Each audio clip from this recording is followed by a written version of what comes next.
sempre pensa assim que, independente se os outros vão puxar seu tapete ou não, quem abriu a porta foi Deus. Eita. Recebe aí. Tá entendendo? Deus, ele vai chegar e vai falar assim, ó. Eu sempre falo isso com Deus, quando eu tô conversando com ele, às vezes é uma conversa diferente. Não é só simplesmente orar. Tem dia que eu tô de boa conversando com Deus. E aí, Deus, beleza? Tranquilidade? Converso com ele desse jeito. E aí, Marquinhos, como é que você tá? E ele conversa comigo. Aí eu falei, Deus, e aí, o que eu faço? Aí Deus só fica de boa. O dia que eu decidir fechar a porta pra você, vai ficar tudo certo. Enquanto a porta tá aberta, pode puxar teu tapete, pode levantar, pode fazer o que for, irmão. Se Deus não, eu não costumo trabalhar com si. Deus abriu a porta pra você, as pessoas podem puxar o seu tapete, pode fazer o que for na sua vida. E aliás, pode fazer até por permissão de Deus pra provar você. Sim. O quanto você confia nele. O quanto você confia nele. Tá entendendo? Tem porta que Deus vai abrir, tem porta que Deus vai fechar. E vai ter porta que ele vai deixar pra você aberta até a vinda dele. Você quer um exemplo prático do que ele falou? Duas coisas que eu aprendo aqui com o que ele fala. Primeiro, a porta que Deus abriu, só ele fecha. Ok. Então isso quer dizer que quem te defende nessa situação é ele, não precisa se defender. Você não precisa. Estão falando mal de você, fica tranquilo, fica em silêncio, porque Deus vai te defender. Estão puxando meu tapete, fica tranquilo, porque Deus vai te defender. Esse é o primeiro ponto. Segundo, nós temos não vou dizer que é uma falha, mas o nosso apego pelas coisas é muito grande. Exemplo, principalmente com situações que você vive na vida que você nunca sonhou, que você nunca imaginou viver aquilo. Então eu imagino o Marquinhos, Deus tem um plano na vida dele. Ele nunca imaginou fazer o que ele faz hoje. Só que o que Deus tem para ele ainda é muito maior do que ele está fazendo hoje. Mas o nosso apego, ele pode falar, mas eu estou muito feliz aqui. Eu sou grato, Cleiton. Agradeço a Deus todo dia. Não, você não entendeu. Deus tem ainda coisas maiores. Você não pode ficar parado aqui, porque o que ele quer, o que ele vai derramar sobre a sua vida, ele vai te levar mais longe. Aí é onde você entra em processos que Deus permite para você poder continuar avançando. Senão você estava paralisado, você estava lá até hoje. Por quê? De onde Deus te tirou, aonde você está hoje, você fala, poxa, é um grande avanço. Eu falo por mim. De onde Deus me tirou o que eu faço hoje, eu falo, eu sou grato a Deus todos os dias, agradeço todos os dias, mas eu já entendi a minha responsabilidade. É um estágio gigantesco, cara. Então, no nosso automático, é aí onde a gente fala da desistência, por isso que às vezes você chega em casa, igual você falou, eu chego pra Ju e falo, pensando em desistir, porque você olha e fala, poxa, olha quanta coisa eu já cresci, quanta coisa boa eu já estou vivendo. Não preciso ficar aguentando tudo isso daqui. Precisa, porque faz parte do processo. Na realidade, você nem está vivendo ainda aquilo que Deus tem para você. É apenas o processo para você viver aquilo que Ele tem para você. Eu entro naquela colocação, gosto muito da história de Davi. Você lembra que, como eu falei no começo, quando Davi ele foi ungido, teve um processo para ele sentar no trono, cara. O cara chega, Deus levanta o cara para ir até a casa de Saul, para acalmar Saul mediante a um espírito que estava perturbando ele. Tá me escutando? Sim. E aí o cara vai pra casa de um rei, chega lá, toca pro cara uma harpa pra acalmar o cara que tá com o espírito perturbador. Passa um período, o cara vê graça nele, vê o cara que é um cara legal. É legal, você é bom, meu amigo, legal. Daqui a pouco começa o processo de perseguição. A perseguição começa a vir sobre a vida de Davi. Porém, Davi faz o quê? Foge. Porque fugindo, é por isso que eu lembro, quando você foge da tentação, você vai viver grandes progressos na sua vida. Aí quando Davi sai de cena, vai se esconder, aí ele tem uma oportunidade de matar o rei. Aí quando Davi se encontra com o rei, olha a estratégia que o cara teve. Ele estava na caverna escondido, o rei vai fazer as suas necessidades. Quando Davi viu o cara lá e falou, peraí, agora é a minha chance. O soldado de Davi falou, agora é a hora. Aí Davi olha, tira um pedaço do manto. Ei, acorda aí, meu filho. Aí quando o rei acorda, na minha visão, na minha introdução aqui, creio eu que o rei falou assim, eu tava ali e o Davi não me matou. Aí entra aquela diferença sobre puxar o tapete. As pessoas podem puxar o seu tapete, mas você tem que ser diferente delas. Você não pode puxar os tapetes delas. Porque, como você falou, você tem que ser diferente delas. Davi foi diferente de Saul. Não é à toa que se tornou um rei segundo o coração de Deus. Não, e Davi nos ensina nessa passagem, ai daquele que tocar no ungido do Senhor. Daquele que tocava Porque no ungido do Saul Senhor. era um Era um ungido. ungido. Então, Entendeu?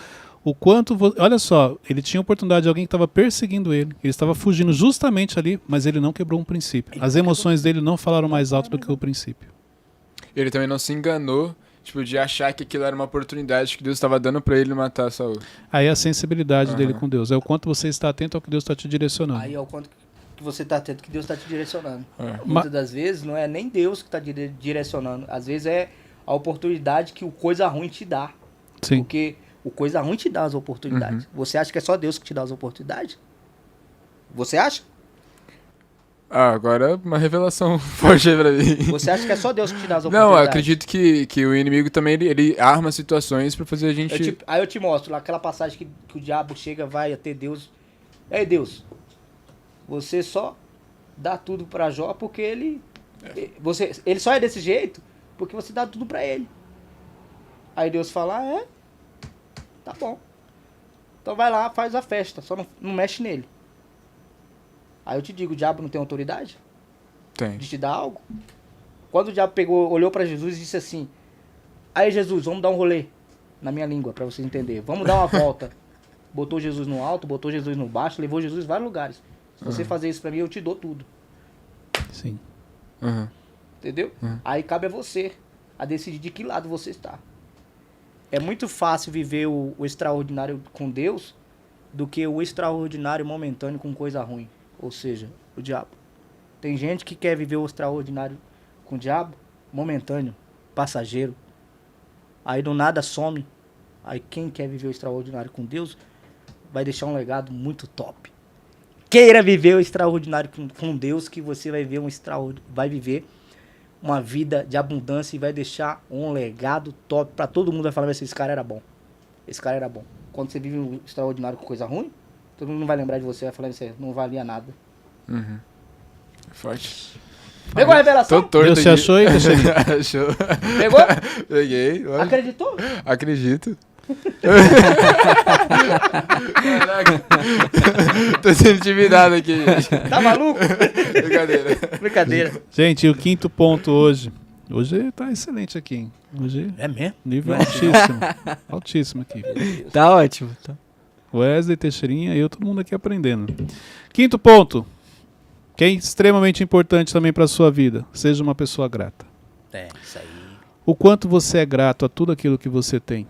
O quanto você é grato às pessoas que Deus coloca no seu caminho. O quanto você é grato, inclusive os desafios que Ele te proporciona para você se tornar uma pessoa melhor. Mas qual é o entendimento que você tem e como você faz a leitura da vida que você está levando hoje? Porque se você não for uma pessoa grata e não fizer a leitura certa, pode ser que nesse momento você esteja reclamando ou simplesmente paralisado diante de um problema, que não é um problema, é apenas um desafio, porque Deus vai te promover para algo maior. Só pérola. Só pérola aqui, cara. Sobre gratidão, Marquinhos, qual que é a sua leitura sobre isso? Sobre gratidão, eu sempre penso assim. Sempre você tem que pensar desse jeito. Hoje, graças a Deus, eu tenho a oportunidade de frequentar lugares bons, restaurantes bons, mas eu sempre tenho na minha cabeça, da onde Deus me tirou e da onde eu tô hoje, a gente precisa ser grato. Não adianta eu chegar e falar pra você assim que Deus me tirou do nada e onde eu tô no tudo, e quando eu tá no tudo aqui eu não lembrar do nada. Eu tenho que ter algumas lembranças. Porque algumas lembranças não são tipo de dizer que você tem que ter a mente daquele jeito. Não. É pra dizer pra você mesmo que você tem que ser grato a Deus pelas oportunidades que Ele te deu. Mesmo no pouco você tem que ser grato. Mesmo no meio termo você tem que ser grato. E mesmo no muito você tem que ser grato a Deus. Eu penso sempre desse jeito. Sim. Porque não adianta você chegar, como eu falo. Aí eu vejo assim, alguma galera chega e fala, eu não vou comer nesse restaurante porque esse restaurante é mais barato. Eu vou nesse aqui que é mais caro. Eu sempre penso, irmão, uma vez eu fui gravar uma matéria e quando eu cheguei nesse lugar, eu olhei e fiquei olhando, porque a gente tem que analisar o ambiente antes de gravar. Uhum. E eu fiquei observando o ambiente e o local lá, a alimentação era R$1. Quer dizer, é R$1 até hoje. E aí eu fiquei olhando e falei, cara, R$1 a comida. R$1.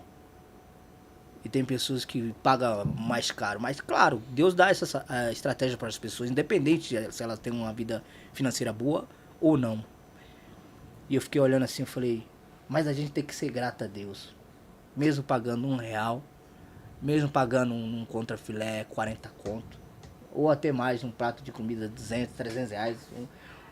Essas comidas que é francesa, que é cara, né? Quando a gente começa a ganhar um dinheiro, a gente começa a comer essas comidas. Não sei ainda como que é. Começa Você tá com uma roupa bonita aí e não sabe como é que é. Logo é. Para. Logo E aí, Ele tá achando que você não entende, você não faz a leitura, que você é bobinho. E aí a gente ser grato, não só por isso, por tudo. Ser grato a Deus quando você tava andando de ônibus. Ser grato a Deus quando você tava andando numa bicicletazinha igual eu andava. Eu tenho a minha bicicleta até hoje, pra você ter ideia. Eu andava de bicicleta lá no Grajaú.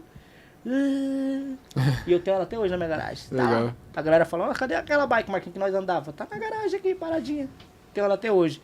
Ser grato a Deus quando você tava andando de bicicleta. Ser grato a Deus quando você tava andando a pé. Ser grato a Deus quando você tá numa Porsche. Ser grato a Deus quando você tá numa Hilux. Ser grato a Deus quando você tá num avião. Sempre você tem que ser grato a Ele.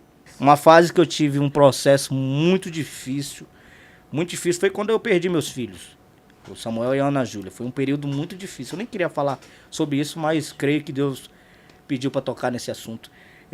Foi uma fase muito difícil, porque teve uma época que eu cheguei, o primeiro filho meu, que eu falei, Deus, tira tudo meu, mas não leva ele não, porque era algo que eu planejei, sabe? Falei, Deus... uns amigos meus estavam na minha volta, a minha esposa, aí ela não tinha chegado, se eu não me engano. Aí eu falei, Deus, tira tudo que eu tenho hoje, tudo, falei pra Deus isso. Tira tudo do meu carro, a vida que eu tenho hoje, graças a Deus, o meu trabalho, tira tudo, Deus, mas não tira meu filho meu não, deixa ele aqui. Aí Deus não respondeu. Aí a Ana Júlia foi diferente. Com a Ana Júlia, eu não falei nada pra Deus. Aí sabe o que eu falei pra Deus? Que seja feita a tua vontade. Forte. Gratidão é isso, cara. Você não sabe o que pode acontecer na sua vida, mas que seja sempre a vontade do Pai. Porque Ele conhece o seu futuro e sabe o que é melhor pra você. Porque Ele conhece o seu futuro e sabe o melhor pra você. Falou tudo. Por isso que Deus não dá o que a gente pede, dá o que a gente precisa. Entendeu? Mas nem sempre aquilo que Deus nos dá, para um momento, você entende. Ou você aceita. Depois que um tempo passa, você olha para trás, aí você vê o quanto Ele foi perfeito diante de tudo aquilo que Ele colocou na sua vida. Gratidão também às pessoas que Deus coloca no nosso caminho. Porque quando a gente fala das pessoas, talvez se eu perguntasse aqui para você, pro Teixeirinha, você é grato a quais pessoas que Deus coloca? A primeira coisa que você vai falar são as pessoas que tratam você do jeito que você gosta, que dão para você aquilo que você quer. As pessoas que você fala assim, são pessoas boas. E você não percebe que para o seu crescimento e para que você possa mudar de nível, Deus coloca pessoas difíceis. Pessoas que você não quer falar, pessoas que te maltratam, pessoas que são duras com você, mas que são pessoas que estão te preparando para algo maior. Porque essas pessoas duras na minha vida que me prepararam porque eu vivo hoje. Claro. Mas na época eu não tinha entendimento e eu ficava chateado. Poxa, por que o fulano falou assim comigo? Hoje eu sou grato a essas pessoas. Porque se não fossem elas, eu não faria o que eu faço. Não estaria onde eu estou. Então, gratidão não é somente as coisas boas. Todas as coisas cooperam para o bem daqueles que amam a Deus. Isso é importante. Então, isso quer dizer que todas as coisas, aquilo que você fala que é bom e aquilo que você fala que é ruim, tudo coopera para o bem daqueles que amam a Deus. Forte. É isso. É forte ou não é, meu amigo? Muito. E eu sou grato também, eu não tenho que deixar de falar, a um cara que você falou tudo. Pessoas que são duras, pessoas que são pra cima, que trabalham com pressão, mas são pessoas que Deus usou para colocar você aonde você está hoje. O meu amigo, irmão Geraldo Luiz. É um cara que me deu a oportunidade, aonde muitos chegaram e falaram assim, esse cara não vai ser sucesso. Geraldo falou assim, ó, vai ser sucesso sim. O menino é bom. O menino vai arrebentar. E graças a Deus, sou muito grato a ele. Graças a Deus. É porque ele viu um diamante em você e foi lapidando. E foi lapidando. 10 anos de parceria, não são 10 dias. São 10 anos. Uau. Muito bom. Perguntas finais, vamos lá, gente. Pode fazer. Você tem Eu cara tô quando- sentindo que você tá nervoso. Eu também senti isso. Você tá Mas nervoso. Você eu acho que acabou de dar um cheiro aí. Gente, Tá muito nervoso, que se solta. vamos bastidores aqui. É que no começo o Marquinhos olhou pra ele e falou: se prepara, pronto. O Wesley travou. Travei. O Wesley não abriu a boca. O Wesley não riu ainda, não fez palhaçada. Ele tá nervoso. Ele tá nervosinho, tá nervosinho. Vamos Quer na trocar, sala pra nós mano? conversar? Aí travou ele agora. Que o olhar não faz, hein? Marquinhos só olhou pra ele assim ele já. Olhou, ergueu a sobrancelha assim. Você tem traçado alguma meta? Você disse que não chegou onde no pico. Você tem meta de tipo ano, daqui 5 anos eu quero estar em tal lugar, daqui 10 anos eu quero estar em tal lugar, como que você... A gente tem a meta da gente, né? Sempre, todo mundo tem a sua meta, chegar num local. Mas muitas das vezes a gente não vai falar. Toma! Caraca! Assim, Você precisa estar aqui todo o Bettercat, Marquinhos. A gente assiste o Cleiton, então por isso. Caraca! Eu Eu sonhei Não que não vai ter Eu chegado não, o vai dia. continuar não, tá maluco? Eu penso assim que muitas das metas que você quer chegar, nem tudo você tem que compartilhar com todo mundo, cara. Eu penso assim, sempre penso. Esse lance de você fazer uma viagem, esse lance de você comprar uma casa, comprar um terreno, comprar um carro, eu acredito. Isso aí eu acredito e eu provo pra você na Bíblia. Não precisa nem provar, tá escrito lá. Que nem tudo você tem que compartilhar com ninguém. Tá entendendo? Nem tudo você tem que falar, entendeu? Você tem que se escutar mais. É muito forte, Ficou cara. alguma dúvida, Wesley? não, agora eu não vou falar mais Ô, Wesley, nada. Eu tô adorando esse Wesley, você é bom de episódio. Bíblia, Wesley? Eu... Você é bom de Bíblia? Não. Você não conhece, sou, não sou. Wesley conhece a história de José? Conheço. Mas é claro que tinha um processo pra acontecer com José. Mas você sabe o que aconteceu com José, né? Sim. Ué, você sabe quando José chegou e falou assim: ô pai, eu tive um sonho, uma revelação, pai, que a lua se prostrava diante de mim, tudo acontecia diante de mim. Você lembra dessa passagem? Lembro, Conhece lembro. mesmo? Sim. Aí foi contar pros irmãos de José. Aí os irmãos de José falaram: o quê? Esse aí? Não, vamos bloquear ele. Bloquearam o cara. Mas através desse bloqueio, Deus fez grandes coisas na vida dele. Mas nem tudo, nem por isso que nós viu o que acontecendo com José, vai acontecer com a gente. Entendeu? Ai, meu Deus. Entendeu, Wesley? Essa foi a minha última fala. Não, você Wesley pode falar, eu gostei de você. tomou um apavoro na palavra. Não, mas eu não é, Cleiton. Não, mas se você pegar a passagem que ele trouxe, ele falou muito de Davi. Primeiro que nessa passagem a Bíblia fala que os irmãos de José tiveram inveja, sentiram inveja. Aí, ó. Ó, a palavra inveja na Bíblia. Outra coisa, se você pegar Davi e José, os dois foram ungidos na adolescência. Sim. Mas são dois comportamentos completamente diferentes. Sim. José, no sonho, por 2 vezes ele trouxe a revelação. Então, assim, na primeira, se ele tivesse um pouquinho mais de sensibilidade, ele tinha percebido que os irmãos não gostaram do jeito que ele falou. Isso. Entendeu? Mas ele não percebeu e aí existe o processo dele. Davi não mudou. Davi foi ungido rei pelo profeta e no outro dia, fazendo as mesmas coisas. Olha o comportamento de cada um, são comportamentos diferentes.